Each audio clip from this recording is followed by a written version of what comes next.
ভয়াবহ জ্বালানি সংকট শিরোনামে বলা হচ্ছে যে ২৮টি বিদ্যুৎ কেন্দ্রের ৬টা বন্ধ, অর্থাৎ এই মুহূর্তে রান করছে ২২টা, এর মাঝখানে আরো ৭টা বন্ধ হওয়ার পথে। তাহলে থাকবে কয়টা?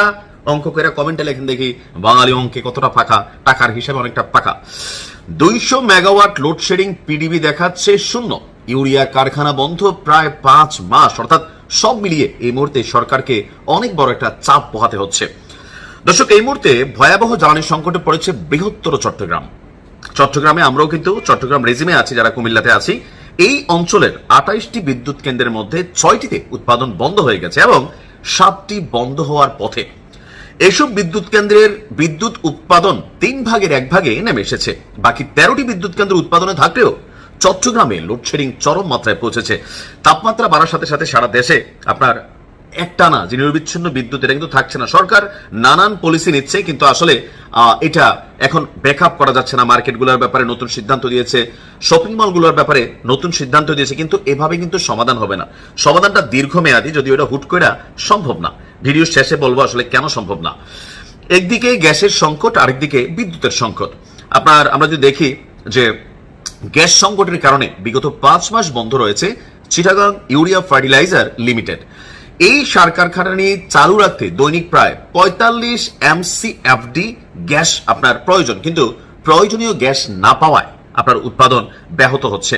চট্টগ্রাম সহ সারা বাংলাদেশে এই মুহূর্তে বিদ্যুতের যে সংকট, তো কেন আসলে এই সংকটগুলো আসুন দেখি।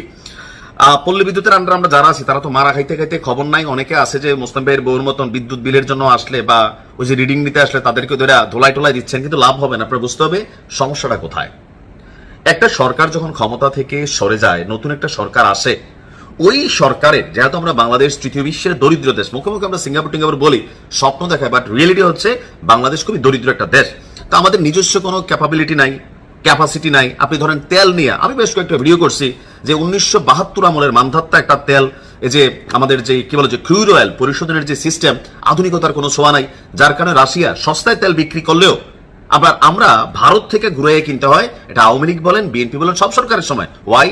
কারণ রাষ্ট্রায়ত্ত একটি ক্রুড অয়েল এই পরিশোধন কোম্পানি আছে, বাট ওটা ফুললি আপনার আধুনিক না। এখন রাষ্ট্রের দরকার হচ্ছে একটা বৃহত্তর প্রজেক্ট নিয়ে তেল শোধনাগার করা। এই তেলের কারণে অনেক ধরনের ঝামেলা কিন্তু এখন হচ্ছে। অনেক বিদ্যুৎ কেন্দ্র তেলের মাধ্যমে চলে, গ্যাসের মাধ্যমে চলে। তো আপনি এটার ব্যাকআপটা কোথা থেকে নেবেন?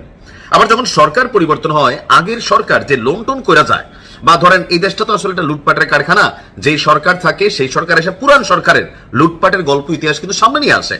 তারা মনে করে আমরা ভালো, কিন্তু তারা যাওয়ার পর পরবর্তী সরকার এসে দেখো সব লুটে আগে জামাইল্লা, এরকম অনেক বক্তব্য দেয়। তা আমরা যারা যেই দলের ফলোয়ার আছি, আমরা মনে করি না এটা আমার দলের বিরুদ্ধে একটা অপপ্রচার। বাট রিয়েলিটি হচ্ছে এই দেশে যখনই যেই সরকার ক্ষমতায় বসেন, তাদের কিছু মন্ত্রী, এমপি, আমলা, সিন্ডিকেট, তারা আসলে এই সেকশনগুলোকে লুটপাট করে।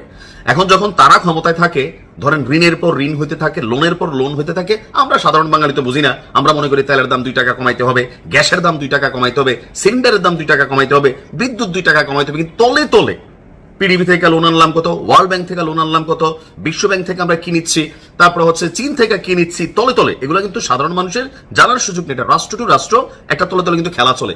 তো যখন সরকার পরিবর্তন হয়, এই যে আপনার যে লোনগুলা, এগুলো কিন্তু